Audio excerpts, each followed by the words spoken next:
So I knew I should have gone before my wife because she's way better at this than I am, but here we are. So she's already done some of the introduction of our family and who we are.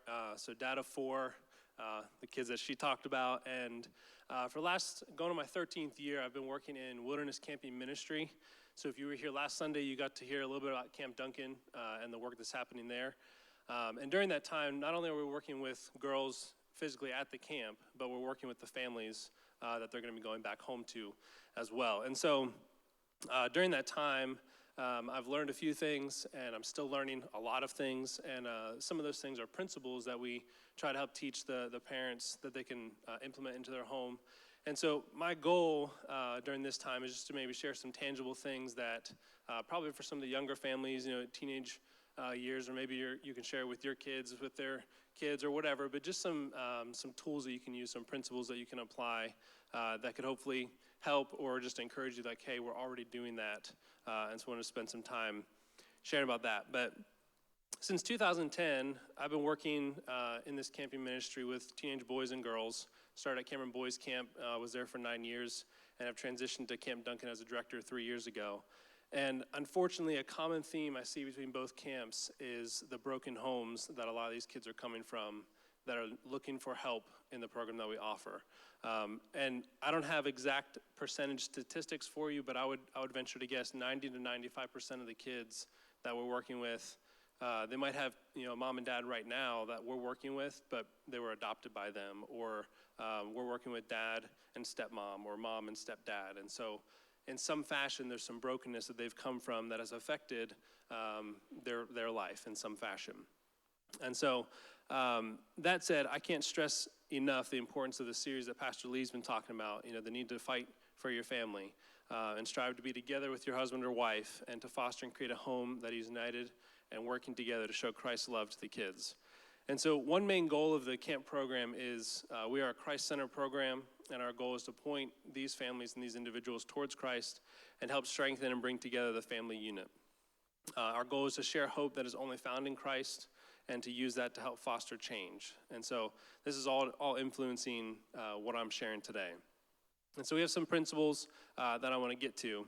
And so one of my assumptions coming into today is, first off, I'm still a work in progress, not a perfect parent. None of us here can claim that. And so I'm still learning every day, still striving to do my best, and I'm right there fighting alongside you all. But my assumption coming in today of you all is that we're all doing the best that we know how as parents to raise our kids, and we're fighting for them by spending intentional and thoughtful time investing in our relationships with them. We care about them, and we want them to succeed in life as an adult, and we recognize that we are raising future adults and not just raising kids. And most importantly, that we're striving to raise our kids in a Christ-centered home based on God's word.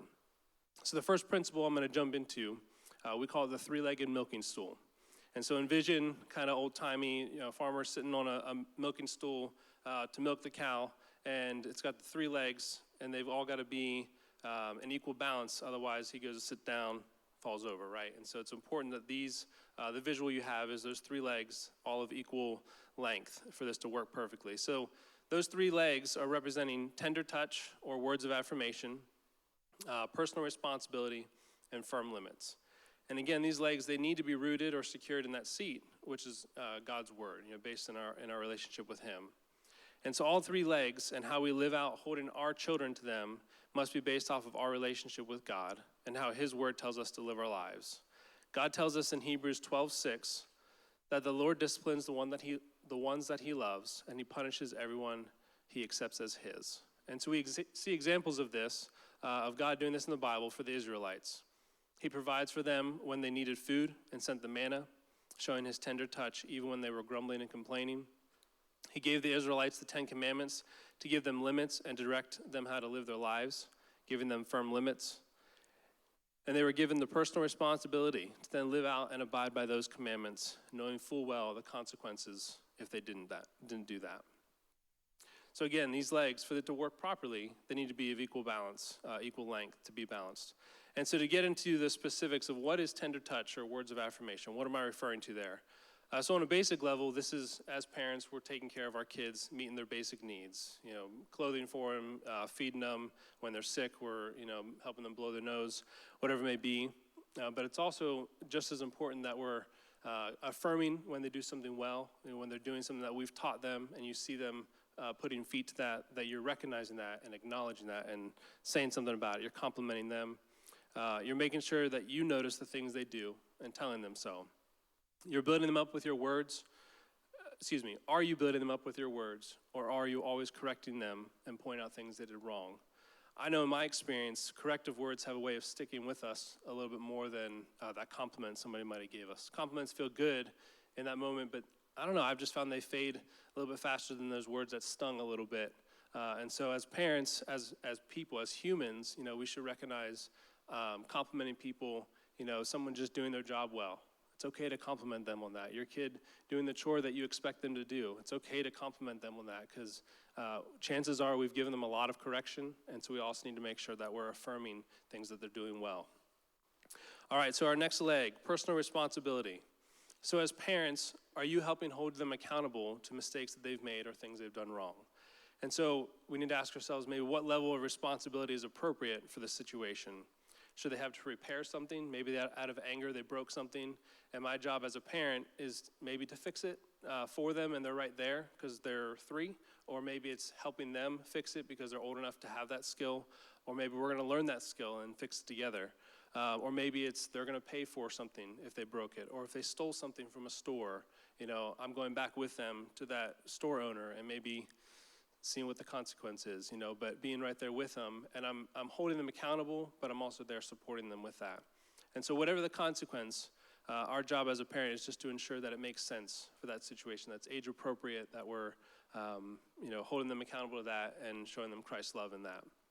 And so our third leg, firm limits. And so this is referring to having things that as a family that you've all agreed are kind of non-negotiables, things that you're not going to waver on, things that align with the core values of our family and are biblically based. So oftentimes a good standard to look at with that is, is it a safety issue? This standard that we have as a family, we're saying, hey, we're doing this because we don't want you to get hurt and it's going to be unsafe to you or others, so that's just a non-negotiable for us. Firm limits are best when the consequences of not following through are already set and agreed upon by parents and kids.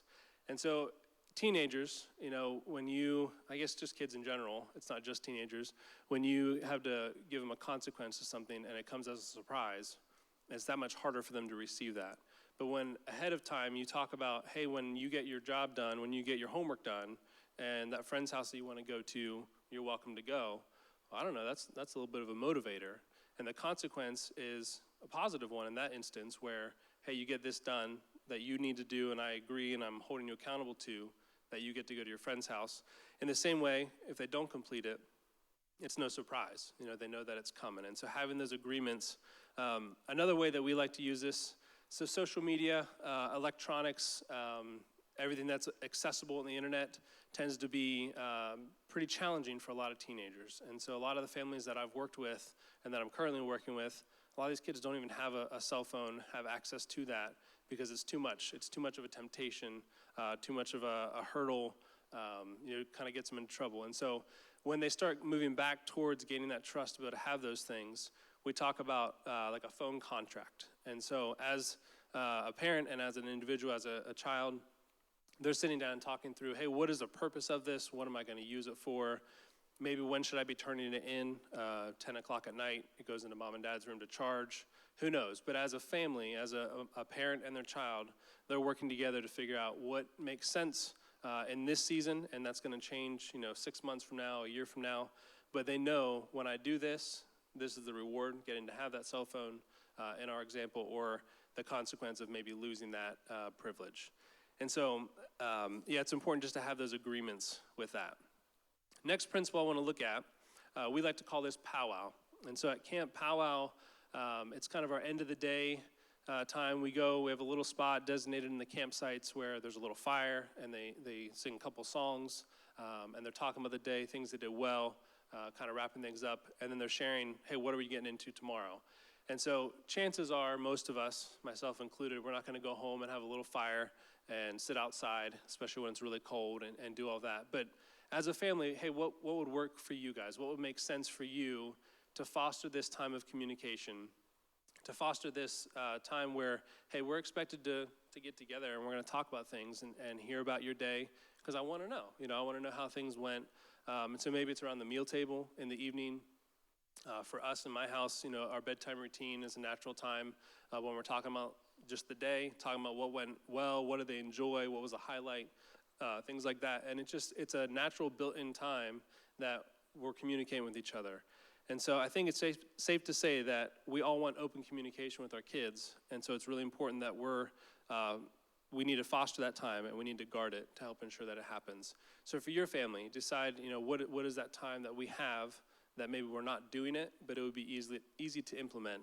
The drive home from last night's sporting event, the mealtime, things like that. And so I think the age of your kids affects what makes most sense. And so just find what works for you guys. And so the last analogy, the last principle that I want to talk through with you all, and I hope this is all making sense, but I'm going to grab this microphone stand so I can use my hands. We call this the necklace analogy. And so, give me 1 second.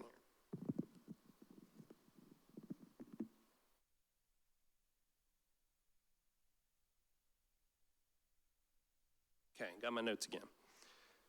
So this is best applied to families that mom and dad are in the same home with their kids. And it could be stepdad and biological mom, stepmom, biological dad, but just a family unit that mom and dad are right there.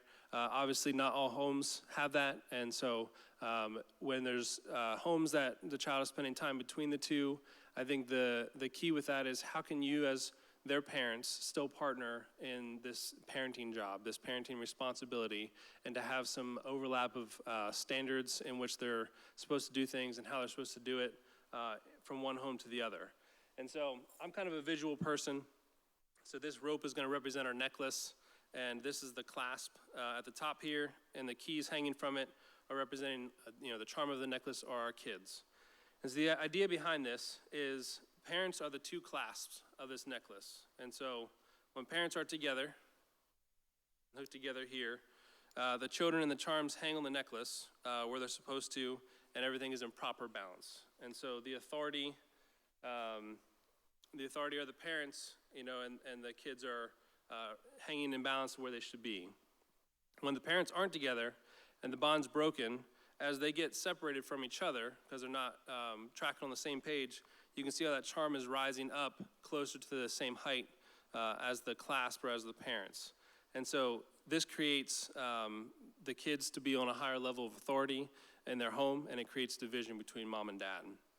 So this situation gets magnified when one parent tends to be more authoritative than the other. And so I would say in our home, when I'm home, I'm more of the authoritarian, but when I'm not home, obviously my wife takes on that responsibility.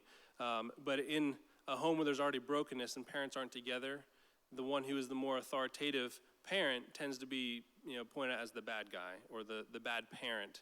And there starts to be this unhealthy, improper balance where the fun parent, the parent that's not as authoritative, that tends to let things go, they kind of rise in power, and they're all pointing at the other one, and the kids shift towards that parent and away from the other.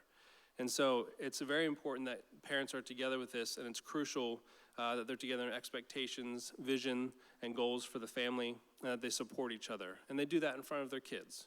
There are times, for this to work, there are times that as parents, you need to have conversations without your kids there. And so at camp, we use a term called offsides. There's times when parents need to have parent conversations and kids are not parents. They are not hanging at that same point on the necklace. And so setting aside time where you can do that, after the kids are in bed, or, hey kids, we need a minute, we're gonna go to our room, whatever it may be, so you guys can be together and handling that situation, whatever it may be in that moment. When you do have to have that conversation in front of your kids, being together, modeling for them how disagreements could happen maybe between mom and dad and how it can be handled well. And so when parents love and enjoy each other, and they enjoy each other's company, the whole family benefits, and they're more likely to enjoy each other also. So I want to urge you guys as parents, make sure you're having fun together, make sure you're dating your spouse, make sure you're together in your parenting goals and intentions and visions for your family, because when you guys are together, that's where it starts in your family to create change.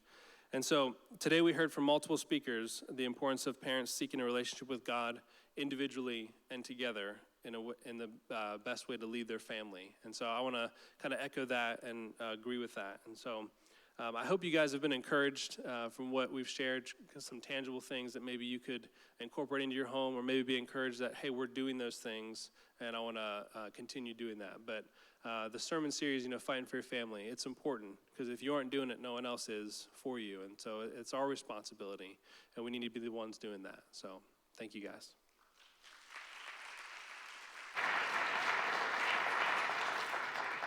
Thank you, Brad.